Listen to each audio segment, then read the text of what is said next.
नमस्कार। माली समाचार हिंदी में आपका स्वागत है। मैं दिनेश माली।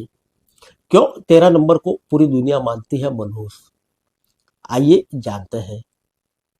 दुनिया भर में 13 नंबर को बेहद अशुभ माना जाता है। इसके पीछे का कारण शायद ही सबको पता हो, और अगर आपको नहीं पता है तो यह जानना आपके लिए बहुत जरूरी है, क्योंकि आपकी जिंदगी में भी कई ऐसे मौके आएंगे जहां आपका सामना 13 नंबर से हो सकता है। दरअसल 13 नंबर को पूरी दुनिया में मनहूस की संख्या के तौर पर देखा जाता है। यही कारण है कि लोग इस अंक का इस्तेमाल करने से बचते हैं। यहाँ तक कि लोग इस अंक को अपनी जुबान से भी नहीं पुकारते। इसके पीछे कई कारण हैं। खास तौर से पश्चिमी देशों में आपको 13 नंबर का अच्छा खासा डर देखने को मिलेगा। वहाँ के लोगों के बीच 13 नंबर का जैसा भय का माहौल नजर आएगा, आपको शायद ही कहीं और वैसा नजर आए। लेकिन जब आप उनके इस डर की वजह जान लेंगे तो शायद 13 नंबर से आप भी परहेज करने में लग जाएंगे। हमारा उद्देश्य आपको डराना नहीं है, बल्कि 13 नंबर से जुड़े कुछ रहस्यमयी तथ्यों से आपको रूबरू कराना है। इसी वजह से दुनिया में ऐसा माहौल तैयार हो गया है कि लोगों ने इस अंक से दूरी बनाना शुरू कर दिया है। यह तथ्य आपको वाकई सोचने पर मजबूर कर सकता है। कुछ रिपोर्ट्स के मुताबिक 13 तारीख को इसलिए अशुभ माना जाता है क्योंकि एक बार ईसा मसीह के साथ एक ऐसे शख्स ने विश्वासघात किया था जो उन्हीं के साथ रात्रि भोज कर रहा था। वह शख्स 13 नंबर की कुर्सी पर बैठा हुआ था। तभी से लोगों ने इस अंक को दुर्भाग्यपूर्ण समझ लिया और उसके बाद से इस नंबर से दूर भागने लगे। मनोविज्ञान से 13 अंक के इस डर को ट्रिस्काइड डेकाफोबिया या 13 डिजिट फोबिया नाम दिया है।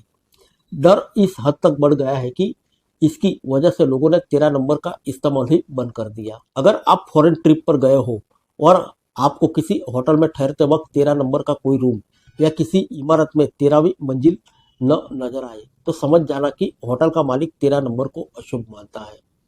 आपको बहुत से लोग ऐसे भी दिख सकेंगे जो किसी होटल में 13 नंबर के रूम को लेना बिल्कुल पसंद नहीं करते।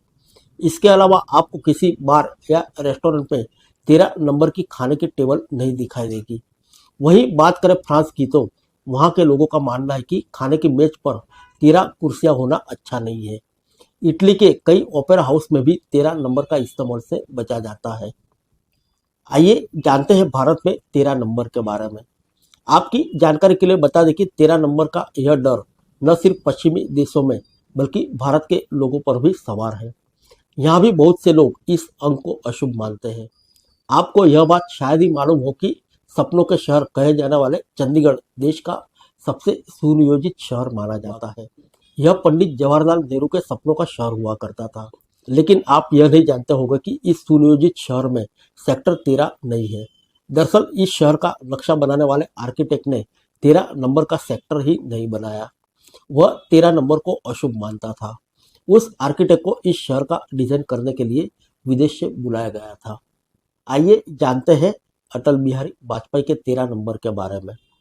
अटल बिहारी वाजपेयी के जीवनी से भी 13 नंबर का गहरा संबंध है।